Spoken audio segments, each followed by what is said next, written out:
My father lifted his glass and smiled the smile he used when he wanted a room to like him more than it liked the truth. So he said, tapping the rim with a fingernail, "You just teach flight simulators." A ripple of polite laughter moved through the country club like wind across wheat. I smiled back steady. "No," I said. "I fly real aircraft." He laughed louder, pleased with himself. "Oh, then what's your call sign?" I didn't raise my voice. "Night Sentinel." The man beside him, a retired SEAL, spat red wine across the white linen and went pale. He started, then stopped. He knew exactly who I was. The silence that followed had texture. It pressed against the skin the way humidity does before a storm breaks heavy and expectant. A spoon clinked a glass somewhere behind me. The band, halfway through a careful standard, lost the beat and found it again like a man pretending nothing happened when everything did. My father stood there, glass midair, eyebrows lifted in a question he hadn't expected anyone to answer. The room had been arranged for comfort, round tables, linen crisp as folded letters, candlelight calibrated to flatter. People came here to be seen agreeing with one another. The laughter he'd counted on had been currency, and he'd already spent it. He recovered first. He always did. "That's a good one," he said, aiming for charm and landing near confusion. "Night what?" He glanced around, searching for permission to laugh again. I didn't give it to him. The SEAL Tom, I would later learn though, everyone called him by his last name, set his napkin down with the care of a man who understands lines. "Sir," he said, and the word carried. "That's not a joke." He looked at me, not for approval exactly, but alignment. Then back at my father. "You don't ask that name unless you're ready to hear the answer." My father's jaw worked. He took a sip of wine more to occupy his mouth than because he wanted it, and swallowed wrong. A red spray dotted the cloth like a map no one wanted to read. Someone reached for a napkin. Someone else pretended to check their phone. The band stopped altogether. We were at the Hastings Club, the kind of place that smells faintly of lemon polish and money that learned to whisper. It was a charity dinner, veteran scholarships, a cause no one argues with, and my father loved it for the way it made him look benevolent by proximity. He'd arrived late, of course. He always did when punctuality would have suggested deference. His suit shone a little too much at the elbows. His tie argued with itself. I had chosen my dress with the same care I chose my words: navy, unadorned shoes, polished but practical.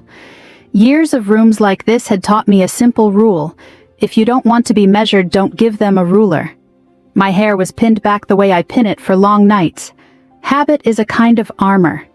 "Simulators," my father repeated, finding his footing. "That's what she does, teaches kids to push buttons." He chuckled, warming to the sound of his own certainty. All very important, of course. Tom's chair scraped softly as he turned. "With respect," he said, and the phrase did what it's meant to do when used correctly. It made space. "She doesn't teach kids." The room leaned without knowing it had moved. I felt my pulse in my throat, not from fear but from the old math of exposure. My father had always liked to tell my story for me. It saved him the trouble of listening. For years I'd let him. Invisibility has advantages. Tonight it was losing its usefulness. A woman across the table, Pearl's careful hair tilted her head. "Night Sentinel," she repeated, tasting it. "Is that Air Force?" Tom didn't answer her. He kept his eyes on my father. "It's earned," he said, "and it's not something you hand around at dinner." My father laughed again, a short bark that tried to break the moment into something manageable. "Come on," he said, "we're all friends here." Friends. The word has a way of meaning different things to different people. To my father it meant audience. I set my glass down. The stem made a small decisive sound against the table. "Dad," I said, and didn't soften it. "Please." He looked at me, then really looked, as if seeing a stranger who shared my face. "Please," what he asked. "Please stop," I said, not loud, not angry, not tonight. The band leader cleared his throat. The MC, a man who made a living guiding rooms back from edges, took a step forward, smile ready. Tom lifted a hand just an inch. The MC froze. "Sir," Tom said again, and there was no mistaking the respect now. "Your daughter flew Overwatch for my team. Nights when the sky disappears and the ground lies. Nights when radios go quiet. She kept watch so we could move. He paused, measuring. She brought people home. The room breathed in as one and forgot to breathe out. My father's face rearranged itself. The smile tried to come back and couldn't find a place to sit. "That's dramatic," he said weakly. "It's accurate," Tom replied, "and it's enough." A waiter moved, then stopped caught between pores. The candles guttered.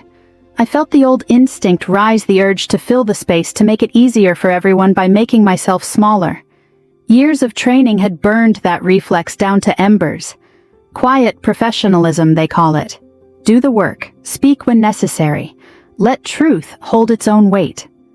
I met my father's eyes. There was confusion there, and something else I hadn't seen before: fear of being wrong in front of witnesses. Power doesn't like witnesses. "I didn't come to correct anyone's biography," I said, "because someone had to speak, and it might as well be me. I came to support a good cause." I lifted my glass just enough to give the room a task. To the students who'll get a chance they didn't expect. People stood because standing is what you do when you don't know what else to do. Glasses clinked. The band found a key and stayed in it. The MC exhaled and smiled like a man whose bridge hadn't collapsed. My father sat. He stared at the stain on the cloth as if it were the problem. When he looked up again, his voice had lost its swagger. "Night Sentinel," he said, testing the words. "Since when?" I didn't answer. Some questions aren't owed answers in public. Tom leaned back, the crisis passed for him. "You raised someone steady," he said, not unkindly. "That counts." My father nodded without looking at me. He nodded at the idea of himself. As the room restarted, forks finding plates, conversations stepping gingerly back into motion, I felt the shift settle. It wasn't triumph, it was redistribution. The story had moved to where it belonged, and the room had adjusted its furniture around it. Across the table, the woman with pearls touched my arm. "Thank you for your service," she said, eyes bright. I nodded, because sometimes gratitude is a gift you receive without opening. My father didn't speak again that night. He left early, muttering about traffic. His empty chair was louder than his jokes had been. I stayed. I always do. You don't leave a room just because it learned something about you. You let it live with the lesson. The drive home was quiet. The city thinned into roads that remember tires. My phone buzzed once, no message, just a missed call. I didn't check it. Some reckonings need daylight. By morning, the story had already begun to travel the way these things do, softly at first, then with confidence, like it had always belonged to the town. I didn't read the messages. I made coffee and watched steam rise from the mug, thin and patient. Outside, a sparrow bullied a bigger bird off the feeder and won. Size, I've learned, is a poor predictor of outcome. I grew up in a place where people keep mental ledgers. Who paid what, who gained weight, who left and came back. Our house sat just off a 2-lane road that cut through cornfields and ambition in equal measure. My father ran a small contracting outfit out of a block building behind the garage. Copper and dust lived in his clothes. He was good with systems, pipes, wires, schedules. People were another matter. He believed humor was a solvent. If something hurt, you laughed it down.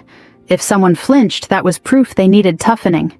Builds character, he'd say, and the men around him would nod, because nodding is easier than objecting when the joke isn't aimed at you. By 5th grade, I was tall and solid. Not clumsy, just present in a way that invited commentary. My mother tried to intercept the remarks with casseroles and deflection. She loved me out loud. He cut me down in public. Those forces canceled each other out until I felt like zero. On Sundays, we sat beneath stained glass, wheat and water pouring color onto the pews. The pastor spoke of grace. In the parking lot, my father would squeeze my upper arm like he was checking a melon and say, "We're laying off the donuts this week, right?" The men laughed. The women looked away. Humiliation loves a parking lot. I learned early that invisibility was safety. If I couldn't be pretty, I could be useful. I swept the shop. I stacked parts. I balanced invoices on a yellow legal pad. He relied on my neatness while ridiculing my body. "You'd be perfect if you came with a shut-off valve," he told a supplier once like it was a compliment. I pretended not to hear. I always pretended. In high school, I ran cross-country in an oversized t-shirt.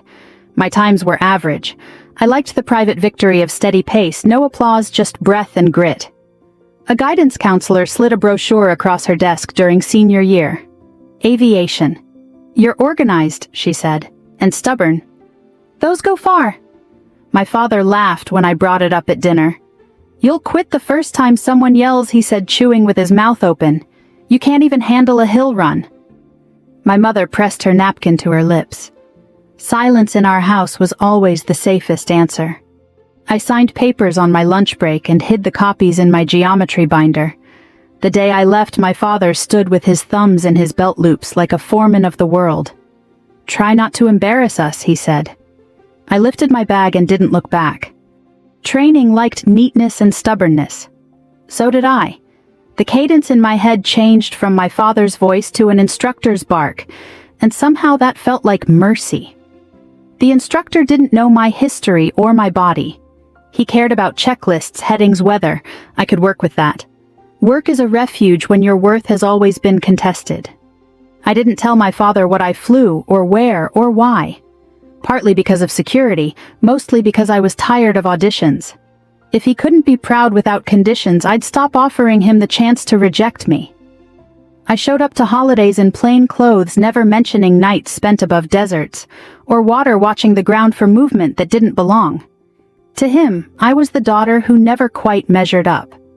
The phone buzzed again. This time I checked it. A single text from my father. "We need to talk." No punctuation. That's how I knew it mattered. I waited until afternoon. Let the light move. Let the town metabolize its surprise. At the diner, the waitress added an extra slice of bacon to my plate and pretended she hadn't.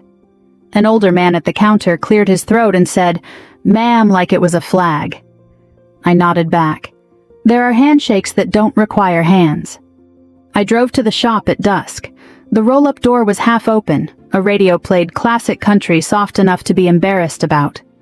He sat on a stool with a ledger, open pencil clenched like he was threatening the numbers into place. "You're open," I said. "Always," he said without looking up. I stood where the oil smell was strongest. "We should talk." He set the pencil down with exaggerated care. "We talked enough last night." "No," I said. "You talked, then other people did. I'd like to speak now." He rubbed his jaw. It was a joke. "Jokes are supposed to be funny to the person who hears them," I said, "not just the person who tells them." He stared at the ledger. The fan rattled. Silence held us like old rope. "You never said what you do," he said finally. "You never asked," I said. "You filled the blanks with the story you preferred." He sniffed. "Flying's just a job." "It is," I said, "and so is fatherhood." That one landed. He looked older without chandeliers. There was no stage light to lie for him here. "What do you want?" he asked. "I want you to stop," I said. "Not just the big performances, the small cuts, the way you turn me into a punchline." He shifted on the stool. "What if I can't?" "Then we'll see each other less," I said. "I won't bring myself where I'm not respected." He nodded once sharp like he was taking a measurement. "You got hard." "I got clear," I said. He thumbed the ledger's edge. "Night sentinel," he said, quieter. "What does that even mean?" "It means you keep watch so others can sleep," I said. "That's all." He closed the ledger and pushed it aside. When he stood, it was slow, cautious, like a man surprised by the floor. "There's a service Saturday," he said. "Veterans Memorial. I could stand there with you." I nodded, okay. Saturday was bright in that Midwest way, the sky apologizing for winters. We stood near the back while names were read. An older Marine saluted with a hand that trembled and a jaw that didn't. My father didn't interrupt. He didn't translate me into smaller words. When someone asked, "That your girl?" he lifted his chin, yes. It wasn't poetry, it was enough. Later at his truck he said, "I've been mean my whole life." "You've been afraid," I said. "Mean is how afraid dresses for work." He grunted. "You going to fix me now?" "I can draw a line," I said. "You walk across." He nodded. A week later he came by with tomatoes from a neighbor's garden and asked if I had salt. He opened the screen door slowly so it wouldn't slam. Consideration is a dialect, I'll take it. The thing about a call sign is that it isn't chosen for how it sounds. It arrives the way weather does after conditions line up and something survives them. You don't announce it. You earn it, and then you try to forget it so it doesn't harden into vanity. Vanity gets people killed. I learned that early. My path into aviation wasn't cinematic. There were no trumpets. There were forms, medicals interviews conducted in rooms that smelled faintly of coffee and institutional carpet. There were instructors who cared less about my reasons than my reactions. How do you correct? How do you recover? How do you decide when the instruments disagree with your gut? Those questions tell more truth than any speech. I flew trainer's first clean, honest aircraft that forgive mistakes just enough to teach you not to make them again. I learned the grammar of air the way some people learn a second language awkwardly at first, then with the quiet confidence of someone who knows which rules can bend and which will break you. Crosswinds taught humility, night taught patience, weather taught respect. The first time I flew at night over open water, the horizon disappeared. There is a moment when the world becomes a bowl of ink, and you realize how much of flying is faith disciplined by procedure. You trust the instruments. You trust the checklist.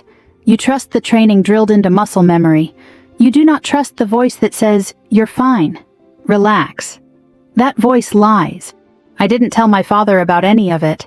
I wrote home in neutral sentences. "I'm well. Training is demanding. The food's fine." When my mother mailed me clippings about my cousin's promotions and new trucks, I wrote back, "Tell them I'm proud." It was easier to keep the ledger balanced by not entering my own numbers. Advanced training came later, and with it the kind of flying that doesn't invite spectators. The aircraft changed. The nights lengthened. The maps grew teeth. I learned to read the ground by absence, where lights should be and weren't, where a line was too straight to be natural.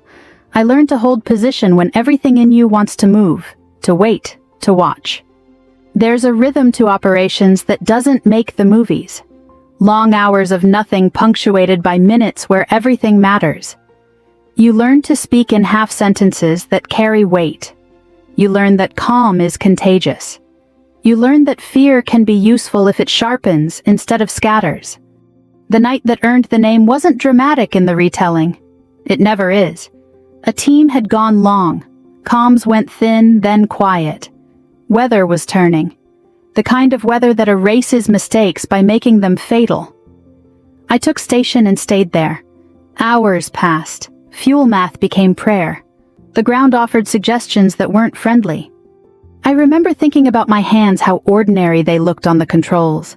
How they'd stacked parts in a shop once, how they'd held a pencil over a ledger. Same hands, different stakes. We kept watch. We didn't chase ghosts. We waited for the pattern to tell on itself. When the team moved, we moved with them, a shadow that knew when not to touch the light. They came back thin and tired and alive. Alive is the only metric that matters. The name came later offhand, the way these things do. Someone said it in a debrief like a fact. Someone else nodded. I didn't correct them. I didn't repeat it. I went back to work. That's the part people miss. The work goes on. There are checklists to complete, logs to sign, aircraft to hand over to maintenance crews who will never get enough credit. There are young pilots to correct gently so they'll listen the next time. There are decisions you carry home and set down carefully so they don't break your sleep. I kept the name out of my house, out of family gatherings, out of the stories my father told, because stories are handles, and he had a habit of grabbing hard. When I came home, I hung my flight jacket on a hook by the door and became someone else. Jeans, soft sweaters, a person who blended. The less he knew, the less he could use. Years passed this way. Promotions arrived gradually, the way dawn does if you're paying attention. I learned to keep my voice level in rooms full of men who'd learned to measure authority by volume. I learned that there is a kind of leadership that doesn't announce itself. It simply refuses to be miscounted. I flew with people who could break down radios blindfolded, who recited psalms before takeoff, who called their mothers on borrowed phones when time allowed. They didn't need me thin. They needed me steady. In that steadiness, I found a dignity I could stand inside. When my mother's health faltered, I flew home in whatever I was wearing because there was no time to change. At the hospital, a nurse asked about my job. Before I could answer, my father said, "She teaches." He said it the way you put a lid on a pot. I let him. I always had. At the memorial service the following year, an older veteran shook my hand and said, "We had someone watching over us once. Nights like that don't forget you." My father stood beside me and stared at the names carved into stone. He didn't ask. He didn't joke. Silence has many dialects. Back at the club that night, the night the name left my mouth in a room that wasn't ready for it, I watched Tom navigate the aftermath with the ease of someone who has seen worse. People came to him for confirmation. He gave none. He pointed at me once and said, "Ask her," and then walked away. That mattered. I didn't give details. I never do. The truth doesn't need embroidery. It needs boundaries. When my father asked later what it meant, I told him the part that could be carried without damage. You keep watch so others can sleep. He nodded like he understood. Maybe he did. Maybe he just recognized the shape of responsibility when he saw it. The morning after the service, I stood in my kitchen and listened to the house wake. Pipes clicked. A truck passed. The ordinary held. I realized something then that I hadn't let myself think before. The name hadn't changed who I was. It had only clarified where I stood. That clarity would be tested again, not in the air but across a table. The hardest landings I've learned happen at home. The dinner resumed the way rivers do after a stone, unevenly at first, then with a practiced insistence that forward is the only acceptable direction. Forks found plates, glasses filled and emptied. Laughter returned in careful increments, tested like ice. People spoke a little softer. Humor, having failed once, now asked permission before entering the room.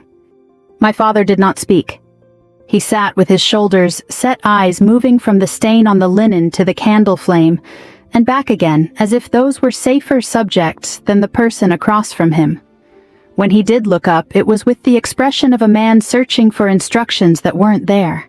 The script he'd relied on, T's deflect charm, had been removed without replacement.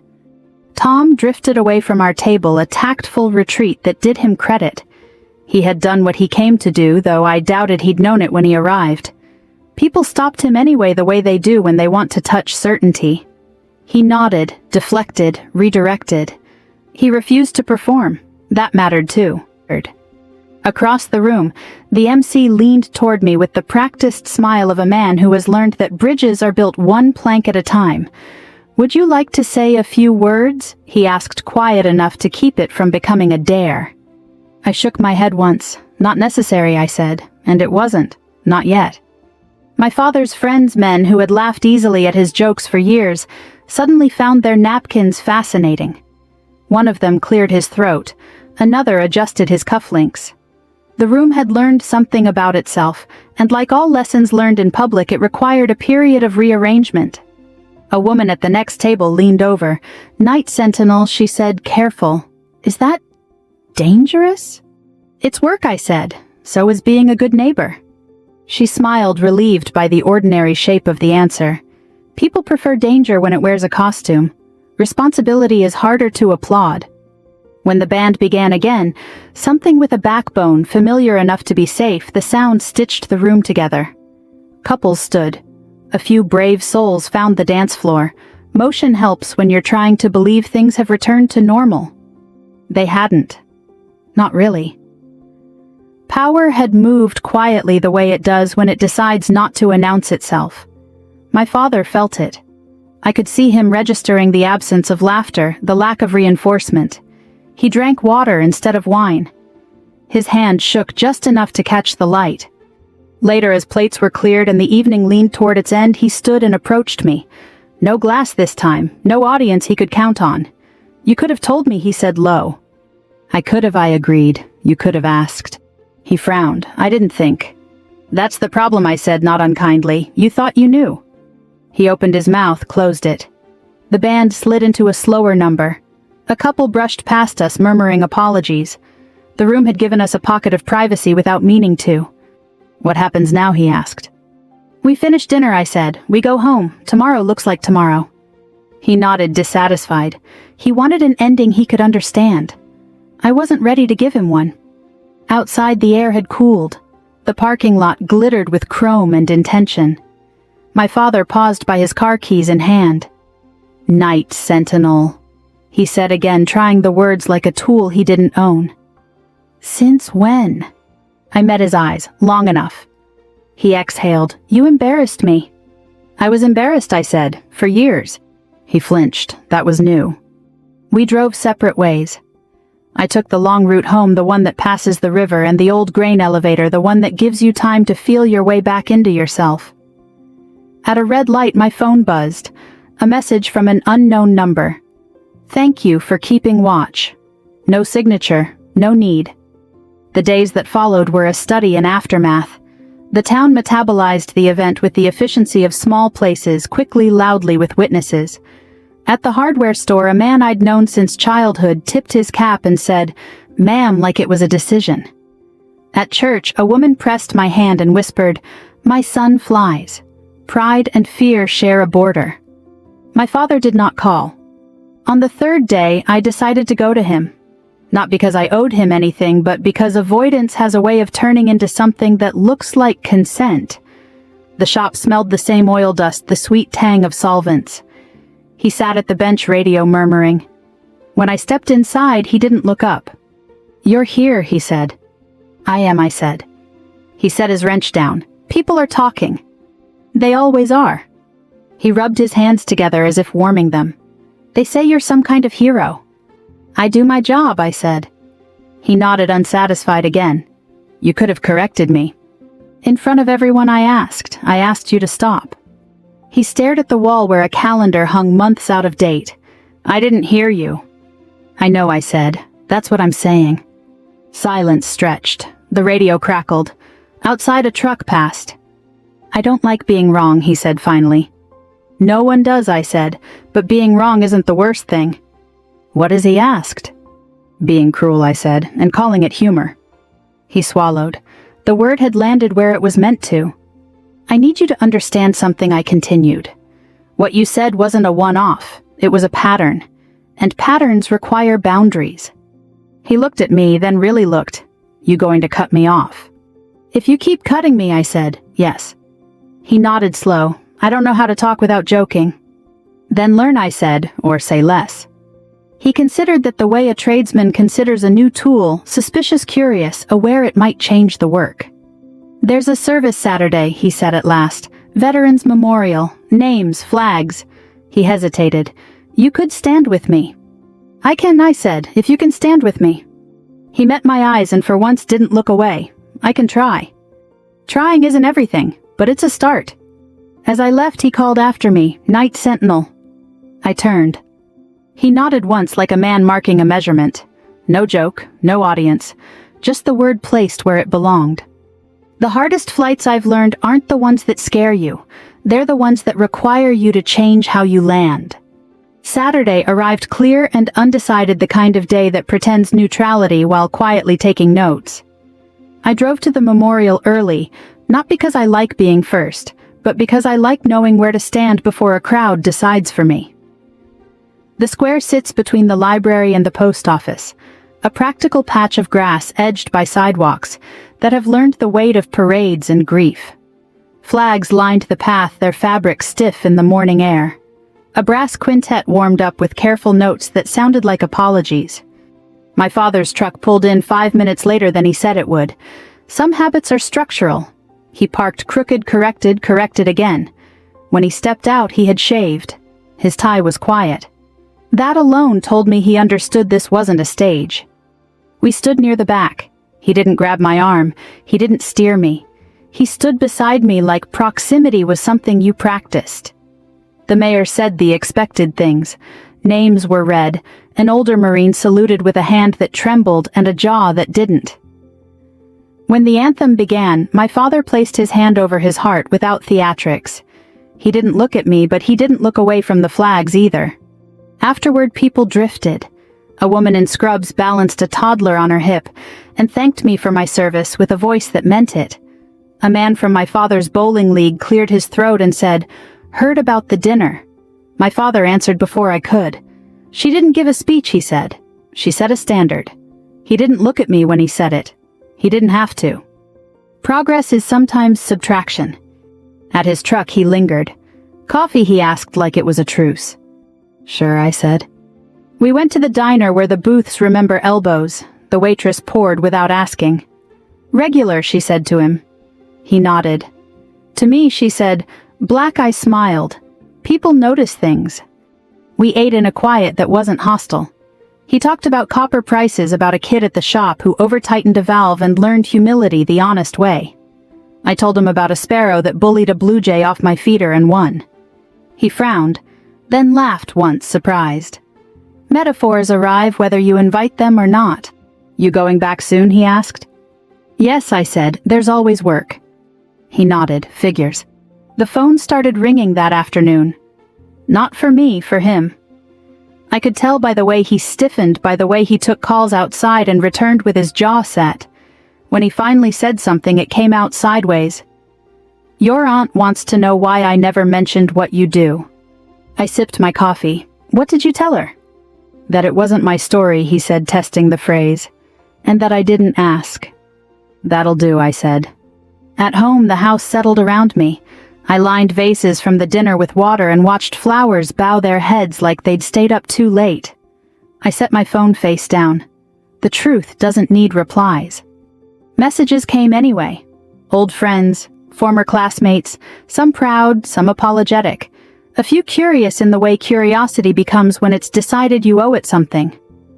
I answered none of the questions that wanted details. I answered one that didn't. "Glad you're okay," it read. I wrote back, "I am." That night my father came by with tomatoes from a neighbor's garden. He set them on the counter with a paper towel under them so they wouldn't spot the surface. "You got salt?" he asked. We ate standing up. He opened the screen door slowly so it wouldn't slam. Consideration is a dialect. He didn't say he was proud. That word may never live comfortably in his mouth. But when he left, he turned off the porch light instead of letting it burn all night. Energy costs money. Attention costs more. The following week brought its own tests. A fundraiser called asking if I'd say a few words. I declined. A local paper left a voicemail. I deleted it. A man I didn't know approached me in the grocery store aisle and asked if it was all true. I looked at the canned tomatoes and said, "Truth doesn't improve with retelling." He nodded, chastened. My father struggled. I could see it in the way he reached for jokes and stopped himself, in the way he sometimes filled silence with weather instead. He corrected himself, once caught a barb mid-flight and swallowed it. That mattered.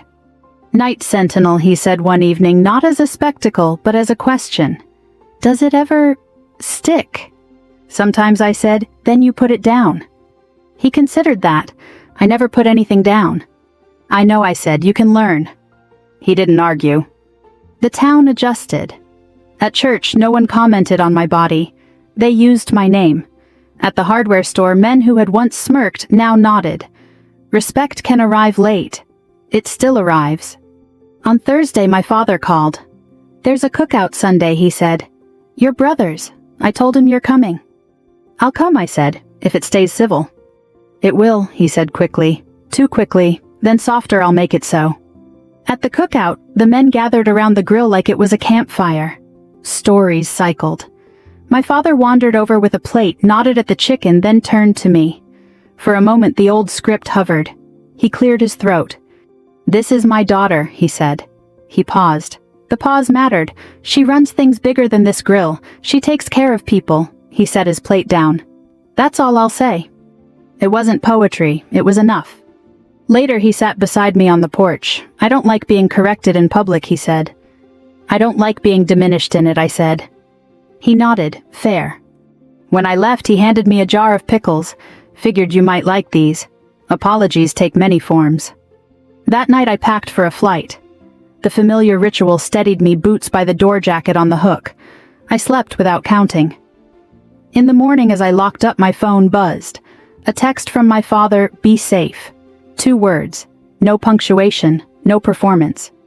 Boundaries aren't walls, they're doors that open the right way. We were learning which side of them we stood on.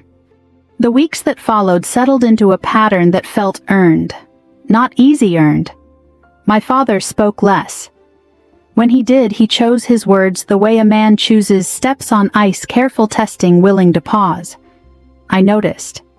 Not because I was keeping score, but because change announces itself in small refusals to repeat old harm. I went back to work.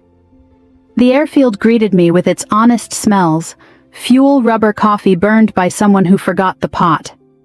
Checklists waited. Weather waited. Work has a way of holding you upright when the rest of life tilts. In the cockpit, there is no room for family mythology. The instruments don't care who raised you, they care whether you read them correctly. Nights returned.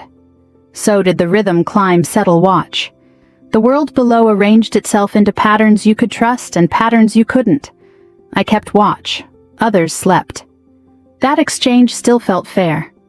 When I came home again, the town looked the same and different at once. Familiar streets, new manners. At the post office, a man held the door and said nothing. At the diner, the waitress asked if I wanted my usual and didn't comment when I said yes. It was astonishing how much peace arrived when commentary left. My father called on a Wednesday. "You free Saturday?" he asked. "Depends," I said. "On what?" "There's a dedication," he said. "New plaque at the memorial. Names from a unit that didn't get one before." He hesitated. I could use company. The phrasing mattered. He wasn't asking me to perform. He was asking me to stand. "I'll come," I said. Saturday dawned bright enough to feel like an apology. We stood near the granite reading names carved with the discipline of grief. A retired teacher held a flag pin between two fingers like it might float away. A Boy Scout in a sash tried to stand still and failed. When the cloth came off the plaque, the crowd went quiet the way crowds do when they remember what quiet is for. My father stood next to me without touching. When people approached, he let them. He didn't interrupt to translate me into smaller words. A man I didn't know shook my hand and said, "Thank you." My father nodded once like he understood what that nod cost. On the walk back to his truck, he cleared his throat. "I've been mean my whole life," he said. Not loud, not for effect. "You've been afraid," I said. "Mean is how afraid dresses for work." He absorbed that, eyes on the pavement. "I don't know how to say sorry the right way." "Say it once," I said. "Then say it again with your behavior." He nodded. "I can try." Trying has a sound. It sounds like stopping yourself mid-sentence. It sounds like asking a question and waiting for the answer. It sounds like not telling a joke because you're not sure it will land clean. We went for coffee. He talked about nothing and everything, about a leaky valve, about the price of copper, about the neighbor's dog that wouldn't learn. He didn't ask for stories. He didn't ask about the name. He didn't need to. He was learning where not to pull. Later that afternoon, he surprised me. "You want to show me?" he asked. "Show you what?" "What you do," he said. "Not details, just the shape of it." I considered. Boundaries aren't fixed. They're measured. "I can show you the simulator," I said. "The part that's meant to be shown." He smiled, relieved. That'd be something. At the base, I watched him take in the hangar, its scale, its order. He moved carefully like a guest in a church. When the instructor ran through the briefing, my father listened without interrupting. In the simulator, the horizon did its disappearing trick. My father's hands tightened on the armrests. "That's nothing like I thought," he said when it ended. "Most things aren't," I said. He nodded. "I used to think courage was loud." "So did I said. "It's not." On the drive home, he was quiet. At a stoplight, he glanced at me. "Night Sentinel," he said, not asking, not joking, just naming. "Yes," I said. "I won't use it," he added quickly. "Not unless you say." "That's good," I said. "Thank you." He exhaled like he'd set something down he'd been carrying without knowing it was heavy. The test came as tests do when we weren't ready. A family dinner, too many people, too much history. The old grooves waited like ruts in a road. Someone made a comment about my work, half curious, half dismissive. My father opened his mouth, closed it, looked at me. "She flies," he said, and left it there. It wasn't perfect, it was progress. After dinner, as dishes clinked and people drifted, he pulled me aside. If I mess up, he said, tell me, not in front of everyone. I will, I said, and if you don't stop, I'll leave. He nodded. Fair. That night I slept easily. In the morning he texted, you home, yet I replied yes. A minute later, coffee later, I smiled. Reconciliation doesn't sound like trumpets. Sometimes it sounds like an invitation that doesn't demand. At the shop a few days later, I returned a socket set I'd borrowed. He took it, marked the pieces that were his the way he always had. You always did that neat, he said, then stopped himself. I mean, thanks. You're welcome, I said. He looked at me, really looked. I'm trying, he said. I see it, I said. The hardest part of change isn't the first apology. It's the 100 small decisions that follow it. He was making them, so was I. When I left, he stood in the doorway and watched me go. He didn't call out, he didn't joke. He lifted a hand, then dropped it. The radio played something old and honest. In the air that night, the horizon vanished again. Instruments glowed. I kept watch. Somewhere below, a town slept with new manners. The ground offered no surprises. The work held. Home is the place you practice landings you don't get graded on. We were still practicing, and for the first time that felt like enough. By late summer, the heat had softened into something that forgave you for lingering outside. Evenings stretched. Mornings apologized for themselves. The town had folded the dinner into its memory the way towns do, filed it under things we learned without meaning to. At the diner, people stopped asking questions. At church, they stopped whispering. They used my name. Respect can arrive late. It still arrives. My father stayed quiet for a while after the plaque dedication. Not distant quiet. There's a difference. He called when he said he would. He showed up when he said he would. When he didn't know what to say, he didn't say anything. Silence used correctly can be an act of care. One evening he came by with a sack of peaches and set them on the counter. They bruise easy, he said, like it was a confession. He washed his hands before touching anything. He noticed the flight jacket on the hook and didn't comment. He noticed the boots by the door and didn't ask. Consideration has a shape. It looks like restraint. We sat on the porch with the radio low. Fireflies made small decisions in the yard. He cleared his throat. I've been thinking, he said. That's dangerous, I said, smiling. He smiled back, tentative. I used to think being a father meant toughening you up so the world couldn't hurt you. And now, I asked.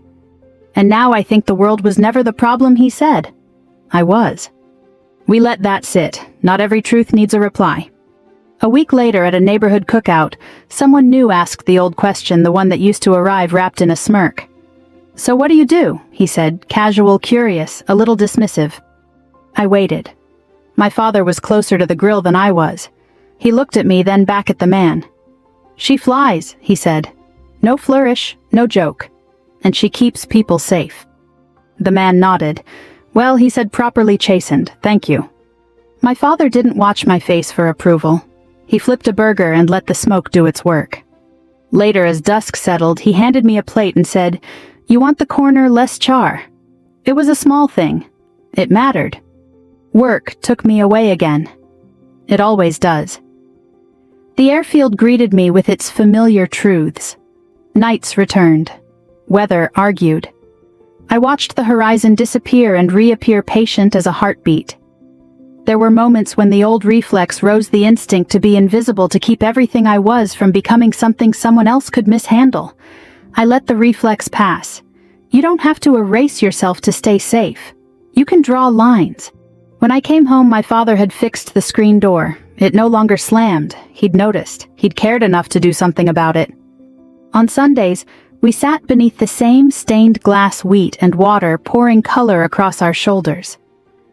After the benediction in the parking lot that had hosted so much humiliation, a man from my father's bowling league said, Heard your girl's doing important work. My father lifted his chin. She is, he said, and she doesn't need me to explain it. He didn't look at me. He didn't have to. There were still rough edges. There always are. He slipped once, reached for a joke out of habit, then stopped himself mid-sentence. Sorry, he said simply. He meant it. Apologies don't need decoration. One afternoon he asked if I'd walk with him to the memorial. We read names. He traced a letter with his finger. "These rings," he said, nodding at my hand. "I don't know what any of them mean." "Each one is a story," I said. "Not one is a joke." He nodded, absorbing. "I'll remember that." That night I stood in my kitchen and looked at a photograph from the dinner someone had slipped into an envelope candids from the edge of the room. In one, my glass is raised. The light finds me the way light should, not as a spotlight, but as a window. I set the photo beside one of my mother holding me as an infant, both of us serious, both practicing how to be seen without asking permission. My father didn't become a different man overnight. He became a quieter one. He learned to ask before telling, to listen before laughing, to keep his hands to himself on words, on stories, on me. That is not a small thing. It is a lifetime's work begun late and done honestly. We still disagree. We still misstep. Boundaries still get named out loud from time to time, but the weather has changed. The climate maybe. Respect has moved in and started paying rent. On my last night home before another stretch away, he walked me to the door. "Be safe," he said, and this time he added, "I'm glad you are who you are." It wasn't the word he'd withheld for decades. It was better. It was true. In the air, the horizon vanished again. Instruments glowed. I kept watch. Somewhere below, a town slept with new manners. The work held. So did I. I don't tell this story to humiliate my father. I tell it to honor what can grow in rocky soil. Words are tools. Used carelessly, they cut. Used well, they build. Parents, grandparents, anyone with a voice that carries, remember this: what you say in public can wound for decades. Or it can heal in an instant. You get to choose. As for me, I no longer wait for my worth to be announced over a microphone. Honor isn't given by introductions. It's lived in the way you carry yourself when the lights are on you and when they aren't. The greatest revenge isn't humiliation returned. It's dignity kept until the world has no choice but to learn it. If you stayed with me to the end, thank you for listening. I'd love to know where you're listening from. Leave a comment and tell me. If this story touched something in you, consider sharing it with someone who might need to hear it. We have many more stories like this to share, so subscribe if you'd like to keep walking this road with us. Let's keep choosing respect together.